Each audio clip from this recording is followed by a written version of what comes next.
Assalamualaikum warahmatullahi wabarakatuh. Saya Renita Oktaviani Irawan, jurusan Sistem Informasi. Di sini saya akan mengerjakan tugas mata kuliah yaitu pengembangan sistem informasi. Pada kali ini saya akan mempresentasikan jurnal tentang sistem diplomat. Langsung saja pada judulnya yaitu implementasi metode repeat application diplomat pada website Service Guide atau Waterfall Tour South Sumatra.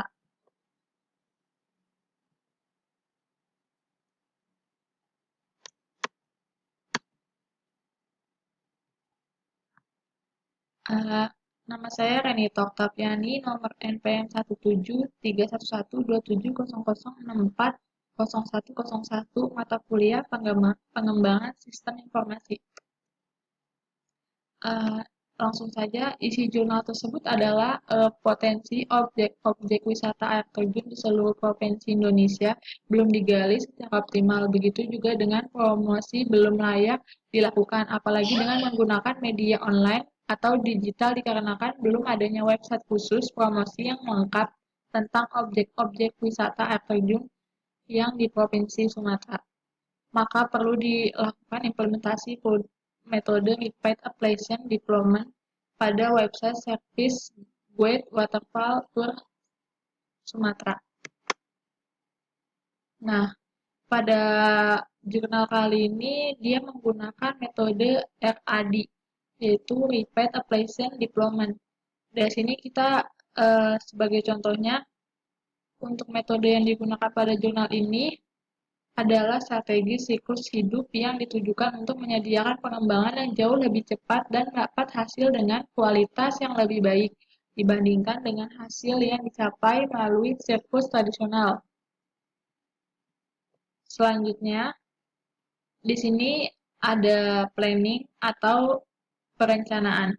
Perencanaan tersebut yaitu ada dua, yaitu yang satu menggunakan pengguna dan analisis bertemu untuk mengidentifikasikan tujuan dari aplikasi atau sistem. Yang kedua, berorientasi pada pemecahan masalah bisnis. Lalu di sini juga ada desain workshop, yaitu ada lima fasenya, yaitu fase desain yang menyempurnakan, dua guna kelompok pendukung keputusan sistem untuk membantu penggunaan setuju pada desain, lalu ada programmer untuk menampilkan visual desain atau alur kerja pengguna, lalu ada pengguna menanggapi protokol tipe kerja aktual, selanjutnya ada analisis penyempurnaan modul dirancang berdasarkan tanggapan pengguna. Selanjutnya yaitu adalah implementasi atau penerapan. Mengimplementasikan sistem dan penerapan metode dalam pemrograman terhadap hasil kebutuhan sistem. Tahapan ini yaitu mengkonstruksi sistem dan perencanaan metode dalam pemrograman terhadap hasil kebutuhan sistem dan akan dijelaskan dalam tahap implementasi database. Lalu, di sini adalah contoh dari website Waterfall Sumatera. Yang sini yang pertama yaitu pengunjung wisatawan dapat melihat informasi wisata air terjun di Sumatera Selatan melalui website Waterfall Tour Sumatera. Ini adalah contoh websitenya.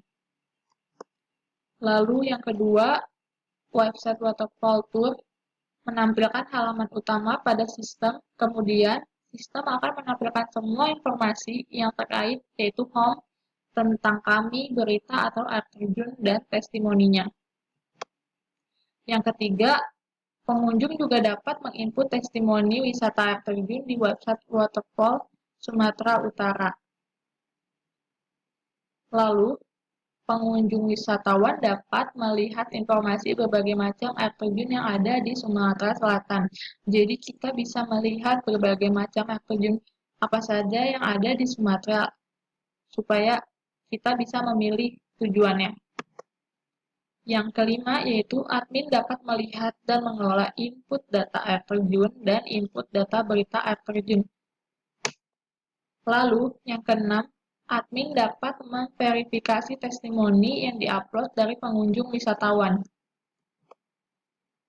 Nah, dari kesimpulan jurnal tadi, yaitu berdasarkan hasil penelitian website Service Guide Sumatera dengan penerapan metode RAD atau Repeat Application Deployment, website Service Guide Water itu untuk mempromosikan air terjun secara nyata dan sudah dapat memberikan hasil yang maksimal.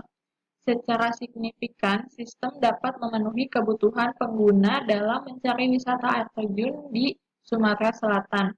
Pengujian setiap sistem perangkat lunak merujuk kepada semua tahap dari metode ARD, dan semuanya dapat berjalan dengan baik dan lancar. Nah, ini adalah perbandingan pengembangan sistem punya saya dan punya teman saya. Punya saya adalah menggunakan metode Repeat Application Deployment atau RAD. Nah, teman saya ini Evan Hadi Putra, dia menggunakan sistem metode Polity. Nah, perbedaan metode RAD dan metode prototyping yaitu adalah kelebihan RAD sangat berguna dilakukan pada kondisi user tidak memahami kebutuhan apa saja yang digunakan pada proses pengembangan perangkat lunak. Yang kedua, RAD mengikuti tahapan pengembangan sistem seperti umumnya, tetapi mempunyai kemampuan untuk menggunakan kembali komponen yang ada, sehingga pengembangan tidak perlu membuat dari awal lagi dan waktu lebih singkat. Yang ketiga, karena mempunyai kemampuan untuk menggunakan komponen yang sudah ada. Lalu, kelebihan dari metode prototyping adalah pengguna atau user berperan aktif dalam pengembangan sistem. Yang kedua, waktu yang digunakan lebih efisien. Yang ketiga, adanya komunikasi antara user dengan pengembang, lalu pengembang dapat bekerja lebih baik. Sekian dari presentasi jurnal saya. Kurang lebihnya mohon maaf apabila ada kurangnya. Wassalamualaikum warahmatullahi wabarakatuh.